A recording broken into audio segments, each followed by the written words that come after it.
I am फेटेड villain के 101 episode की starting में हम लोग देखते हैं इंसेट पिलर सेक्ट को, जहाँ पे जू चैन आया होता है। सेक्ट लीडर जियांग आपसे मिले हुए वैसे ही बहुत ज़्यादा समय हो गया है और वो बोलता है कि मुझे यहाँ पे क्यों हैन से मैं मिलने के लिए आया था।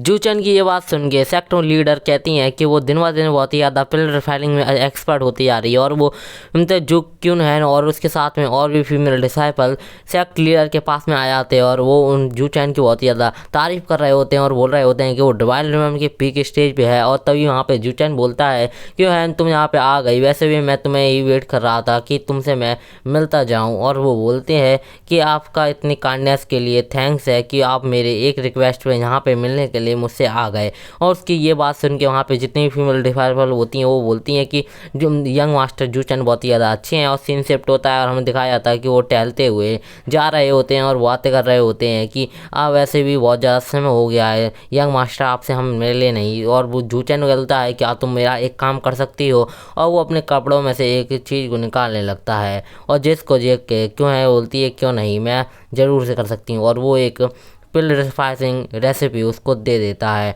और वो बोलता है क्या ये तुम रिफाइनिंग करके इस पिल को मेरे लिए बना के रेडी कर सकती हो। क्यूएन बोलती है कि इस पिल को बनाने में थोड़ा सा मुझे समय लगेगा और थोड़ा सा मुश्किल भी है, बट मैं तो आपके लिए ट्राई कर सकती हूँ। जिस बात को सुन के जू चैन क्यूएन से कहता है कि तुम इतनी ज़्यादा उदास होने की ज़रूरत नहीं है, वैसे भी ये इतनी ज़्यादा चैलेंजिंग नहीं है, वैसे भी तुम मुझे पता है कि तुम बहुत ही ज़्यादा टैलेंटेड हो, तुम इसको आसानी से बना लोगी। और उसके सिर पे पैट करते हुए कहता है अपने आप को अंडर एस्टिमेट मत करो, मुझे पता है कि तुम इतनी ज़्यादा टैलेंटेड हो कि इसको आसानी से बना लोगी। इसकी बात सुन के वो क्यूएन बहुत ही ज़्यादा खुश हो जाती है और उसको पॉइंट मिल जाते हैं जू चैन को। और वो उससे कहती है कि ठीक है, मैं आपके लिए ये बनाने के लिए पूरी कोशिश करूँगी। और हम लोग देखते हैं कि जू चैन कहता है कि यही तो मैं चाहता हूँ। और फिर सीन शिफ्ट होता है और हमें दिखाता है जू फैमिली के गेट के यहाँ का, जहाँ पे हेवनली एम्परर की डॉटर होती है वो बैठी होती है। तभी उसके पास में एक गार्ड भागते हुए आता है और बोलता है कि प्रिंसेस, एक बुरी खबर है, इंसानियत के एंसेस्टर के हॉल की एक सेंटनेस को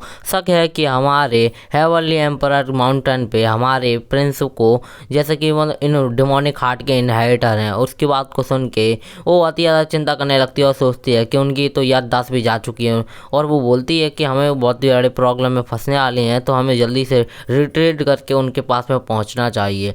और वो बोलता है कि ठीक है। और एक और न्यूज़ है, सिकॉन फैमिली के प्रोफेसी के अनुसार जहाँ पे मिस्टीरियस यान स्काई दिखाई देने वाली है फिर से, जहाँ पे जितने भी बड़े सेक्ट और बड़ी फैमिलीज हैं वो इस बारे में बात करने वाले हैं। और वो बोलती है कि जल्दी से चलो, हम लोगों को हेवनली एम्परर माउंटेन पर वापस जाना होगा, नहीं तो मेरे इनोसेंट कुछ भी ये लोग कह सकते हैं और हम लोगों को डिमोनिक आर्ट का इनहेरिटर भी उसको घोषित कर सकते हैं, क्योंकि उसकी याददाश्त नहीं है। ये बात सुन के वहाँ पे जितना गार्ड होता है वो समझ नहीं आया होता कि आखिरकार ये कह क्या रही है। हेवनली एम्परर्स की प्रिंसेस बोल रही होती है कि मुझे लग रहा है कि जू चैन कुछ ना कुछ गड़बड़ है और कुछ ना कुछ हम लोगों से छुपा रहा है। और बोल रही होती है कि मुझे जू चैन से कुछ भी अच्छी फीलिंग नहीं आ रही है। सीन शिफ्ट होता है लोअर रिलम के सोन डोमेन के अंदर, जहाँ पे अपर रिलम से हमारा जू चैन आ रहा होता है और बोलता है कि इंसानियत के एंसेस्टर, मैंने आखिरकार तुम्हें ढूंढ ही लिया, तुम कहाँ पे पैदा होने वाले हो। और मैंने गलती से ना नेक्स्ट वीडियो में इंसा वो क्या होते हैं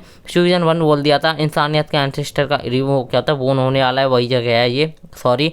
और जू चैन बोलता है कि मिंग कॉन्ग, तुम्हारी ये खबर बिल्कुल ही सही है और मुझे पता नहीं कि तुमने सबसे पहले इस खबर को कैसे ढूंढ निकाला, पर ये मेरे लिए अच्छी बात है। और वो बोलता है कि अब मुझे लगता है कि मुझे नाटक को स्टार्ट कर देना चाहिए, जैसा मैंने सोचा था। शहद को देख के मधुमक्खी यहाँ पे आती ही हैं। जू चैन के पास में बहुत सारे कल्टिवेटर्स आने लगते हैं और बोल रहे होते हैं कि ये जरूर से इमोर्टल है जो अपर वर्ल्ड से यहाँ पे आया है। और वो बोलते हैं कि हमें इनके पास में जाके, और सब लोग उसके पास में जाके रिस्पेक्ट शो करते हुए उसको ग्रीट कर रहे होते हैं। सारे के सारे मन में ही सोच रहे होते हैं कि आखिरकार अपर वर्ल्ड से इमोर्टल यहाँ पे क्या करने आए हैं। तभी वो एल्डर पूछता है कि डिवाइन इमोर्टल, क्या आप यहाँ पे इसी रिलम में आना चाहते थे। तो वो बोलता है कि जू चैन पूछता है नाटक करते हुए, क्या ये तानजीन रिलम है। तो वो बोलता है कि यस। जू चैन अपने हाथ में एक डिवाइन आर्टिफैक्ट को निकालते हुए बोलता है कि तुमने मेरे सवालों का जवाब दिया, इसलिए मैं तुम्हें एक रिवॉर्ड के तौर पे इस आर्टिफैक्ट को दे रहा हूँ। इसकी बात को सुन के और वहाँ पे उस उस डिवाइन आर्टिफैक्ट को देख के वो सब के सब शौक हो चुके होते हैं और सोच रहे होते हैं